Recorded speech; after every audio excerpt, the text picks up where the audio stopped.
Hey guys, this is Miss Arlequin, and in this video we're going to be looking at our new vocabulary words that come from our Unit 6 poems. Alright, so our learning target for today is we want to be able to write example sentences for new vocabulary words using context clues. And we'll know we've reached this learning target from the 3 criteria for success. First, we can rate our prior knowledge of new vocabulary words. We know what the new vocabulary words mean, and then we can write our own example sentences to illustrate the meaning of the new vocabulary words. Alright, so the first thing we're going to do is we're just going to rate our knowledge of each of the words. Remember that when we're rating our knowledge, it's our knowledge before we look at the definition. So just from looking at the actual word themselves, how well do you know these words? A 1, you've never seen or heard the word before. A 2, you've seen or heard it before, but you're not that comfortable with the word. You're not really sure what it means if it's a 2. A 3, you do know the word, you know the definition. A 4, you know it and you can use the word. You're an expert. You could teach other people about this word easily. All right, so our first word is bilingually. Second word is blithe. Third is heartland. Fourth is maestro. Fifth is robust. And the 6th is melodious. Alright, so our first word is bilingually. Bilingually is an adverb, which means it is a word that's used to describe verbs. If you're going to describe something as being done bilingually, or even a person, if you want to make an adjective form of this, it would be bilingual. So if a person is bilingual, or you do something bilingually, if you're able to speak and understand 2 languages. So in our example sentence, she can read bilingually because she learned to read Spanish at home before learning English in school.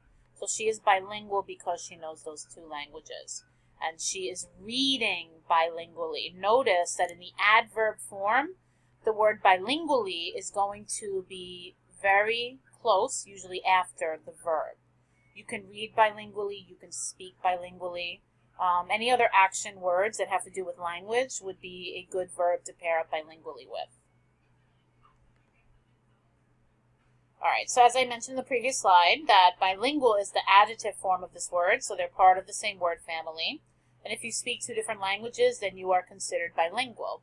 So when you write your own example sentences, you can use either the adverb or the adjective form. All right, our next word is blithe. Blithe is an adjective, and as we all know, adjectives are used to describe nouns, and nouns are people, places, and things. So blithe would be an adjective to describe someone who is happy and without worry, also known as being carefree. So you really you don't really worry about anything in life. You're just kind of going with the flow. That's what a blithe person would really do. So the blithe picnickers ate and talked and laughed all afternoon. So they don't really have anything to worry about. They're enjoying their day. They're very happy. All right, our next word is heartland. Heartland is a noun. It means the central part of a country or area of land. And in America, the heartland is really considered to be like the Midwest, the middle of our country, where there's a lot of farming, there's a lot of open lands, and you can see just beautiful sky for miles and miles. He comes from the Midwest, the heartland of our nation, the central part of our country. All right, our next word is maestro. Maestro is a noun, and it's the name of a person or a type of person.